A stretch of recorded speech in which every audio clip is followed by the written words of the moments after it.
start by saying that there's one insight that has really gone viral. This insight by this scientific advisor on environment to President Carter, who said that for 30 years, I thought the biggest environmental problems are climate change, loss of biodiversity, ecosystem collapse. And with 30 years of good science, we could take care of that. But now he says, I realized the biggest environmental problems are actually selfishness, greed, and apathy. So it is in that spirit we've invited 4 very respected faith panelists and requested them to focus on 2 questions. Number 1, what, if any, is the spiritual and or moral imperative in your faith spiritual tradition that guides humankind to accept individual and collective responsibility for the current condition of Earth and the climate crisis we are in at this time? That's the first one. Second one is, what role do you think faith/spiritual leaders and their followers can and should play in reversing climate disaster? The only sad part about this is because of our limitation of time, each presenter in the faith panel will speak only for 5 minutes. We requested them that, and I've got a timer, and when 4 minutes are over, only 1 minute left, I shall make a sound on the bell, and hopefully you'll take just 1 more minute after that. And first of all, deeply grateful for your willingness to volunteer to speak to us. So the first one I'm going to ask is Brother Ken Workman. And by the way, I'll make some very brief introduction. You'll find a fuller description in the website of Northwest Interfaith of these panelists I'm talking about. So the first one I'd like to go ahead and speak for 5 minutes is Ken Workman, who is an enrolled member of the Duwamish tribe, past president of the Duwamish Tribal Services, and as you've heard, the 5th generation great-grandson of Chief Seattle. Brother Ken. Thank you, Brother Jamal. I thought a little bit about this question, and it rings particularly strong with Native American. And so in order to answer the question of what moral imperative, what spiritual traditions do we have that would guide humankind to accept the collective responsibility for the situation we're in, we would simply say that we are not separate from the planet. We are part of the planet. And this thought is known amongst Native Americans throughout America. It just so happens that my great-great-great-great-great-grandfather, Chief Seattle, happened to utter these same words in 1855 when he was getting ready to sign a treaty that gave away all this land of Seattle. He demanded access to our burial grounds. And I tell you this so that you will know that we consider ourselves to be part of the earth and not separate. And so by having access to our burial grounds, we realize that our DNA, when we pass and we take our relatives to these places, these Kaiowali, these cemeteries, that all that stuff that was them goes back down into the earth. And through this symbiotic process between the fungi and the ground and the roots and the trees, that our relatives then change and they migrate back up into the trees. And so this is what he was talking about, and this is what Chief Seattle was talking about, and this is what we believe, is that we are part of everything around you. So what we do to the environment, we do to ourselves. And this has been repeated again and again and again.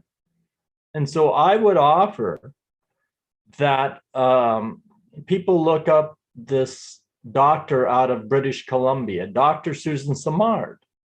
And Dr. Susan Simard has studied the migration of radioactive isotopes from one tree to another through the root systems. And what we find out is that the trees are all connected to each other. So a forest is a living thing.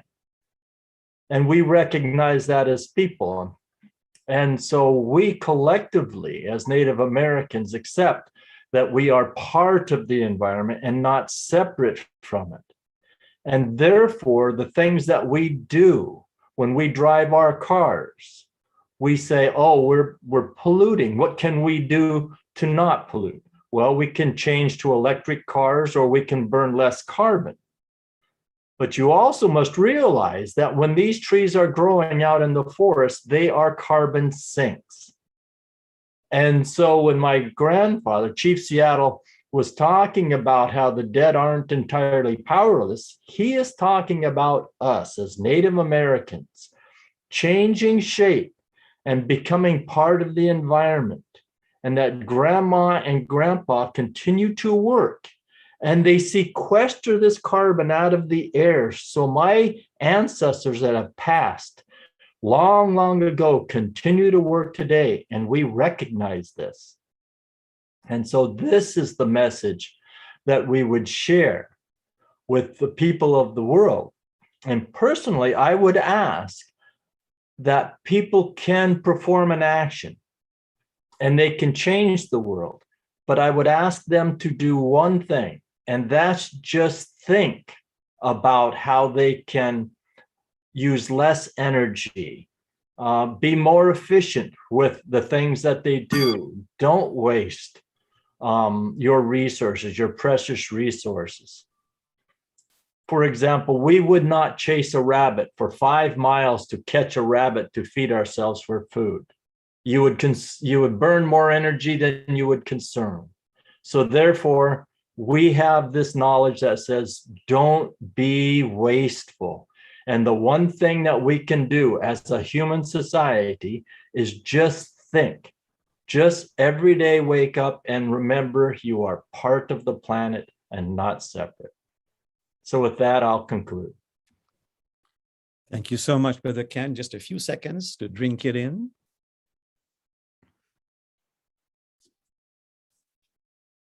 Next is Reverend SeiFu Anil Singh-Molares, who is a Zen priest, deeply steeped in spirituality and religion, and head of a global nonprofit association called Spiritual Directors International. Reverend SeiFu. Thank you, Jamal. Thank you all for coming today. So I'm going to say a few words about, I'm a Zen Buddhist, but I'll speak about through a Buddhist lens about some considerations, spiritual considerations that are paramount in Buddhism. The first one is the vow to benefit all sentient beings and to be compassionate towards them. And so by definition, that encompasses the planet that houses all of us.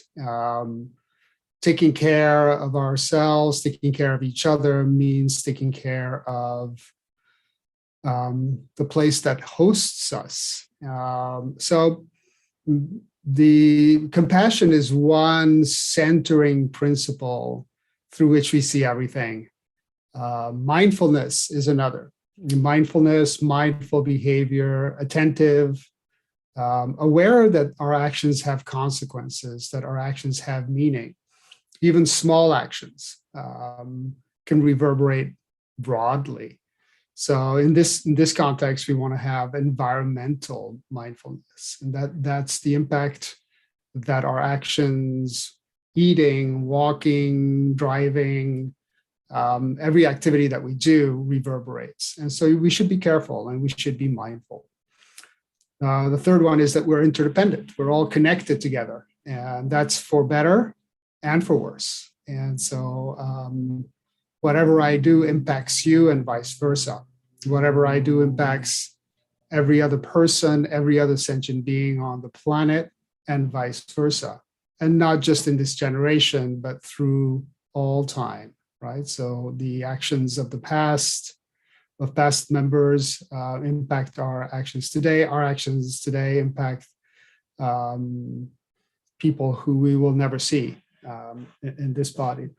So those are three: compassion, mindfulness, interdependence. And as they apply to our place in this world and our responsibility to it and our responsibility to this planet. And, I always add that people say, save the planet, save the planet. And I'm sure you've all heard the planet will be fine, right? It's really what we're saying is, say, let's save ourselves, right? Let's save each other. The planet can withstand whatever we can throw at it much better than we can. Much better than we can. I'm not saying we can. I'm sure we could break the planet, but not without breaking ourselves first. So, as faith leaders, I think we have a responsibility to model, to show up, to invite, and to invite people into contemplation, contemplative practice, contemplative grounding. Which, if you get grounded in this earth, it's not separate from us. We are it, and it is us. And we're rooted beings. We're very much rooted beings, and we depend on our place in the world to survive.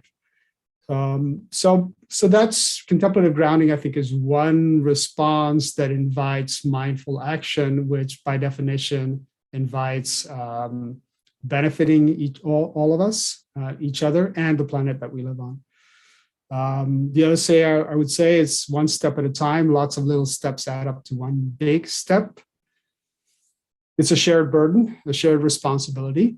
And so with that, the last thing that I would invite everyone today, after seeing these wonderful videos, is what is one more thing that each of us can do starting from this meeting, moving forward, one more little action that is going to benefit our planet.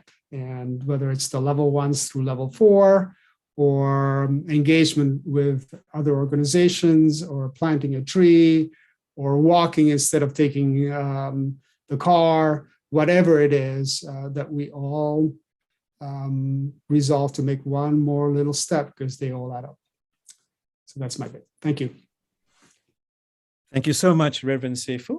And once again, a few seconds of contemplation, allowing this to really perfume our hearts, as the sages would say.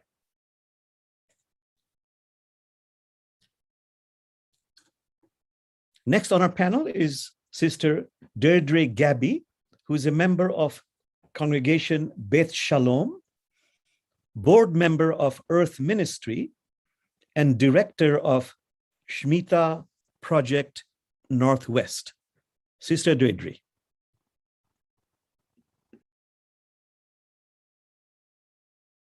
You're muted.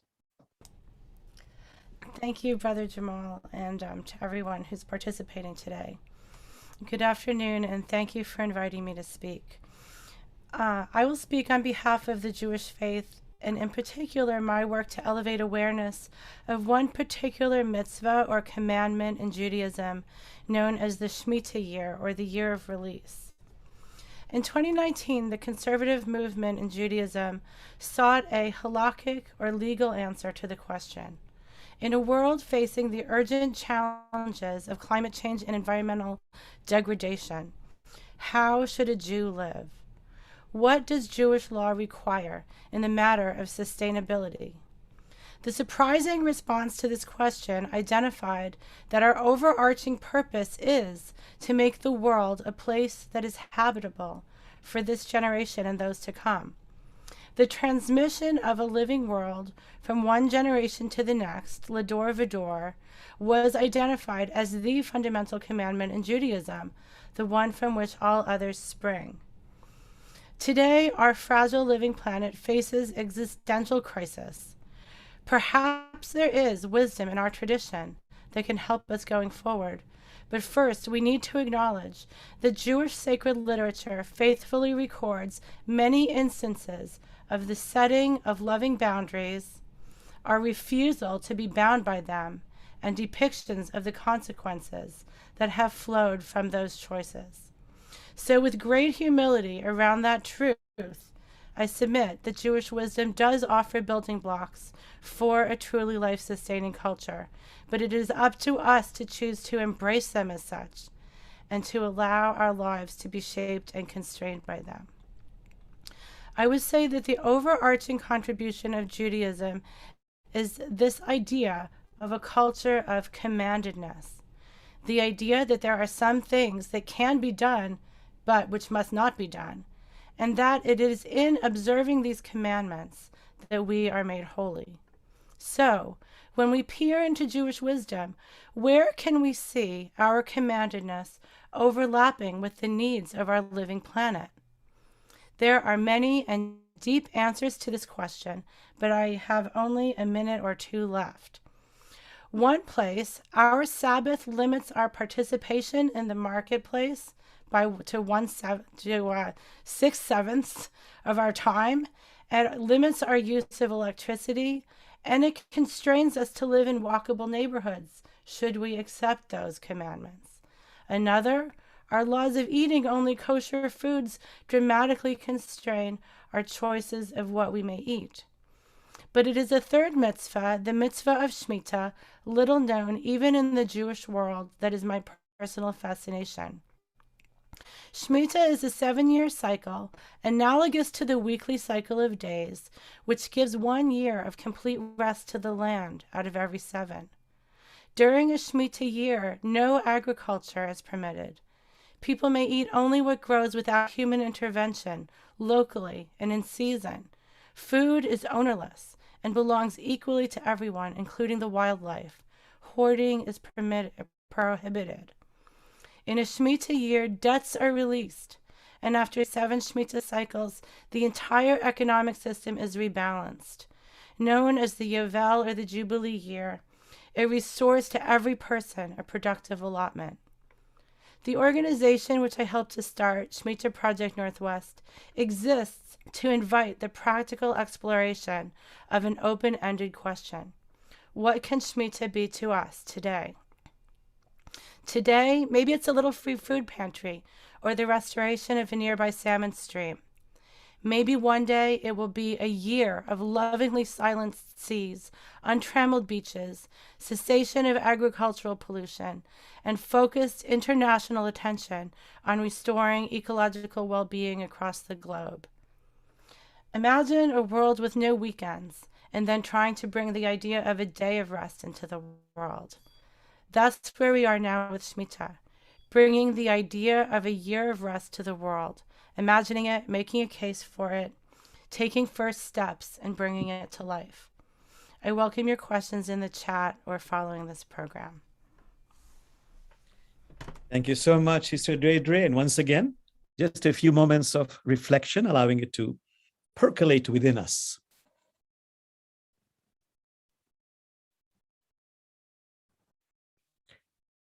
And our last panelist, Sister Anna Johnson, Catholic by birth, is Unit Manager of Mission Formation for Maryknoll U.S. Church Engagement Division. Sister Anna. Thank you so much, Brother Jamal. In Catholicism, we're good at making confusing titles. So thank you for that. And thank you everyone else on this panel. It's a real honor to be sharing this space with you. My Christian faith is rooted in the death and resurrection of God in the form of a human named Jesus Christ. At its very heart, Christianity is centered on a person who gave up everything to show that in giving up, we receive an overwhelming abundance of love and justice. Throughout his life, Jesus gave up social standing through choosing to stand with people who are most on society's margins, people who were poor, sick, of disrespected professions, women, and more. He gave up his own bodily comfort through fasting from food and drink while in the desert for 40 days. He gave up pride through washing the feet of his disciples and taking the form of a servant. He gave up seeking and working for traditional hierarchical positions and an ability to gain public recognition by challenging the laws of the land and practicing civil disobedience.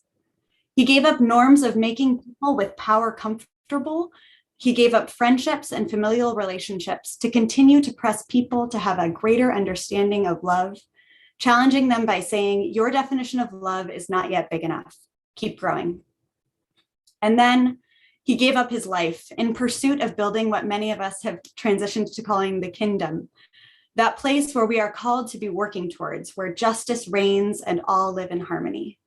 By giving up, he showed us that we are called to something greater, that we are called to live in authentic, full-hearted relationship with each other and all of creation, what our St. Francis calls our sisters and brothers. In Greek, there's a word for this, kenosis.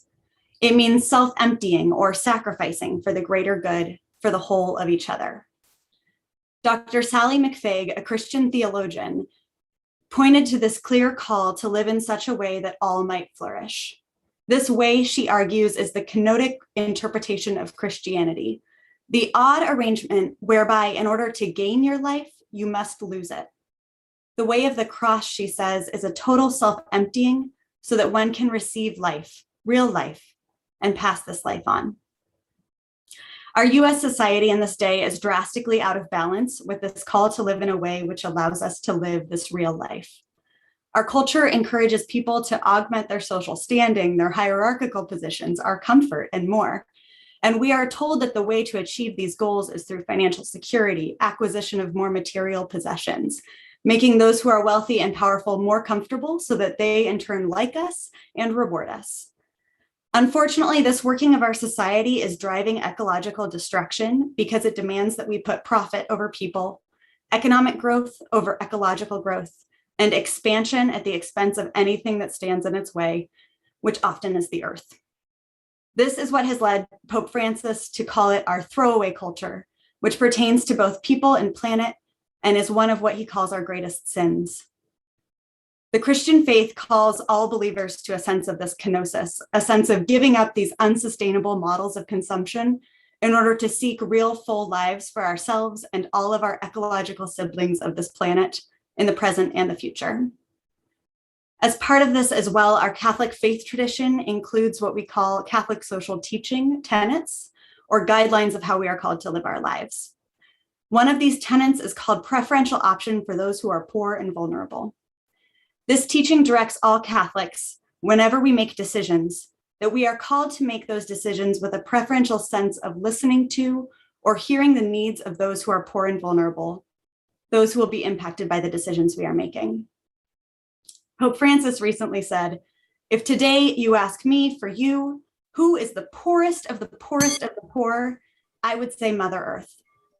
This means that as Catholics, whenever we make a decision, we are bound by our faith to have a preferential seat at the proverbial decision-making table for the earth.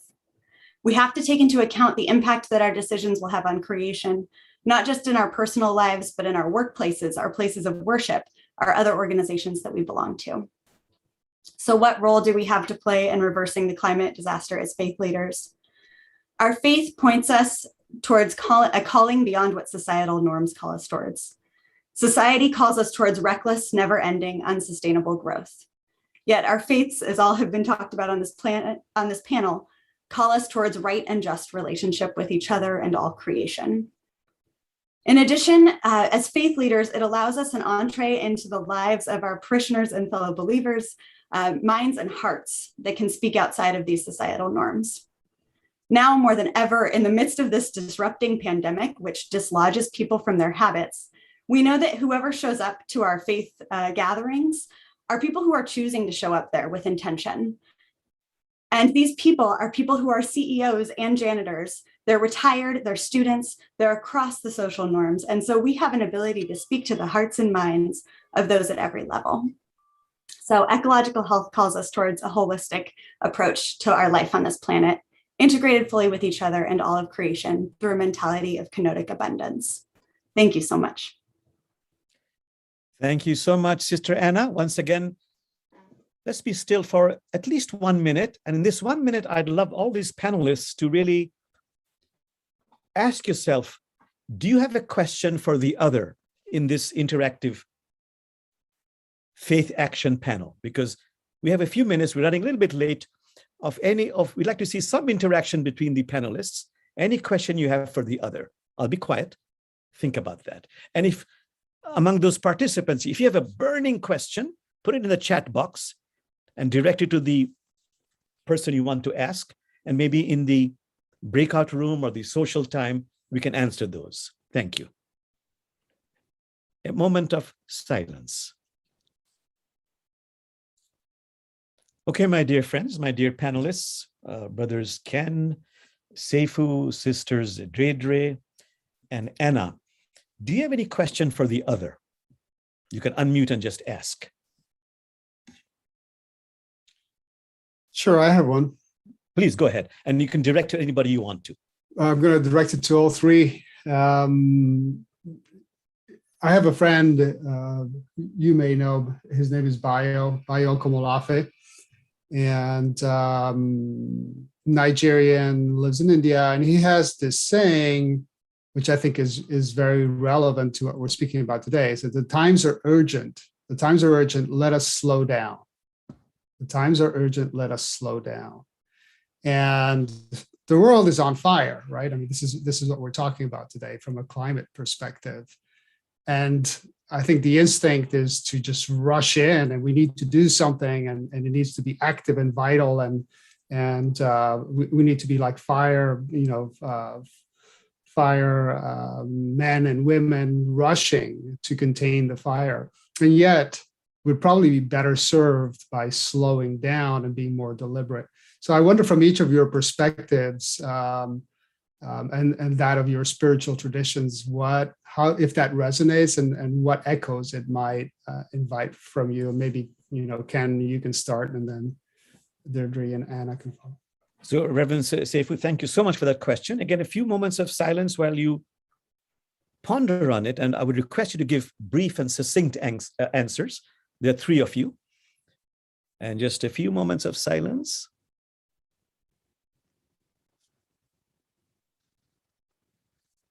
Whoever wants to go first. Well, I'll go. Please.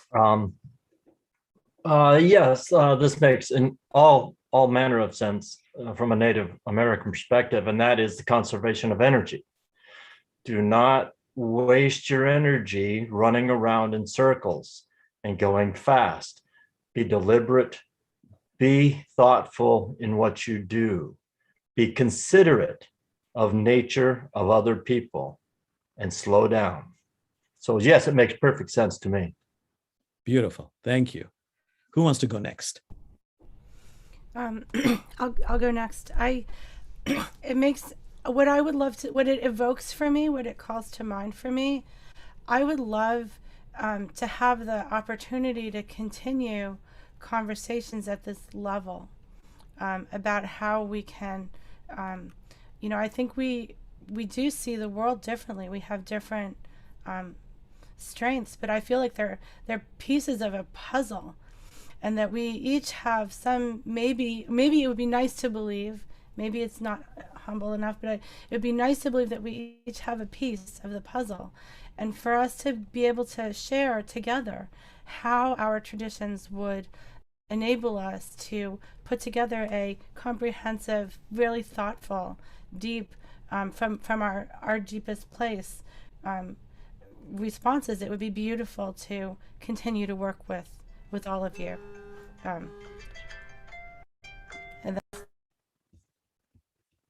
Great, thank you so much. Thank you, Sister Deirdre. And just a few seconds of silence. Okay, because I'm psychic, I know the next one is Sister Anna. You're very smart. I'm very impressed. I love this question. Thank you for asking it. I definitely resonate as well with what you're saying, Sister Deirdre, about collaborating together. And I think that's such an important part of this, as well as how to, from the Christian perspective, is saying that we have this culture of encounter. We have to meet each other and meet each other on a soul level, and knowing that that is an essential part of making decisions. We also have a tradition of discernment, which means that when we're in a time of like intense anxiety, that is not the time for us to be making decisions, because we're not going to be making them from a smart place. But rather we need to be still and listen for what we call the still small voice of God, where that's coming through. So I love that question. Thank you. Thank you so much, Sister Anna. Once again, a few moments of silence. We just have just a few more minutes. Is there any other burning question in this panel that you want to ask the other?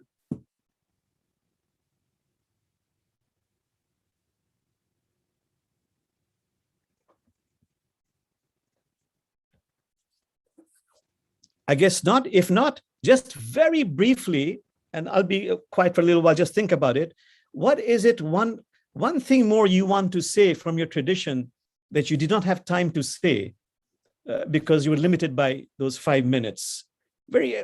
Just very briefly, quiet. Let's be quiet for a few seconds.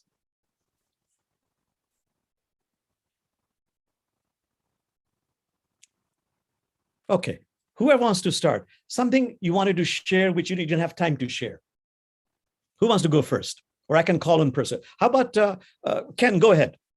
Yeah, I would ask that everybody be respectful of all living things, plant and animal, that in order for us as humans to survive, something else has to give up its life.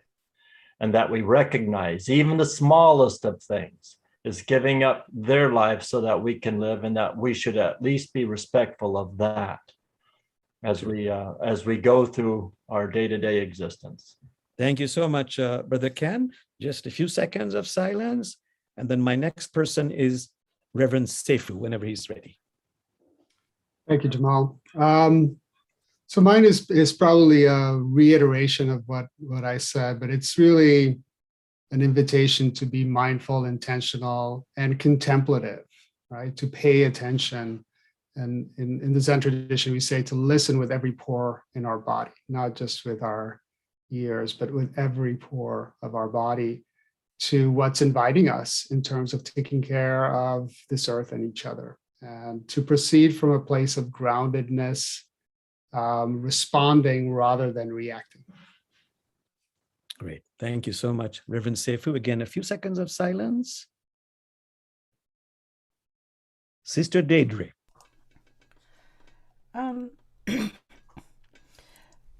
I would say, and I think that this is in common with others, is that there's this idea of like the place of the hierarchical place of the human being in creation, and the Jewish creation story, and this idea that the human being was created last, and there's a word that's used that is, I think, misunderstood, but it's taken as very hierarchical, this idea of human beings having dominion, and I think that it's very the way that we should cast that idea, the way that we should interpret it, is that it's clear that we have power because of our technology and our intelligence, and that gives us a certain capability within the natural world, but that we should view this as in the way that we understand our Creator is a having lovingly brought forth all of this incredible, gorgeous abundance and diversity of life, and that if we see ourselves as exercising dominion in the way that our Creator exercises dominion, in the sense of inspiring and calling for the flourishing and the health and the interconnectedness of all of these creatures, that if our role should be as a gardener and not as an owner or as an exploiter of this living planet that we were given. So to see ourselves like that, our dominion is as a mother over her family, not as like someone enslaving others or exploiting or deriving benefit from them at their cost. Thank you, Sister Deirdre. Thank you so much. Again, just a few seconds of silence. And once again, the smart psychic guy will say, Anna. I'm so impressed. We're connected. Yes. I'm resonating so much with everything that's been said already. And I think the other thing that I wanted just to mention from, I think so many of our faiths is that we're called to hope and we're called to love. And this ecological crisis facing us is so hopeless sometimes, especially in the language that we get about it, but that we believe that there's something that we can do about it, and there still is hope and love that's out in the world, and that we need to rejoice in our relationship with creation in order to move forward sustainably and with a good way forward. Thank you so much, Sister Anna. Again, just a few seconds of silence. On behalf of Northwest Interfaith, all our sponsoring organizations, we really want to thank our faith panelists. We're all volunteers who are given so much of their time and energy in preparing. We can't pay you anything, but as Rumi always says, but you can hear the clinking of gold coins accumulating for you up there. That's your payment.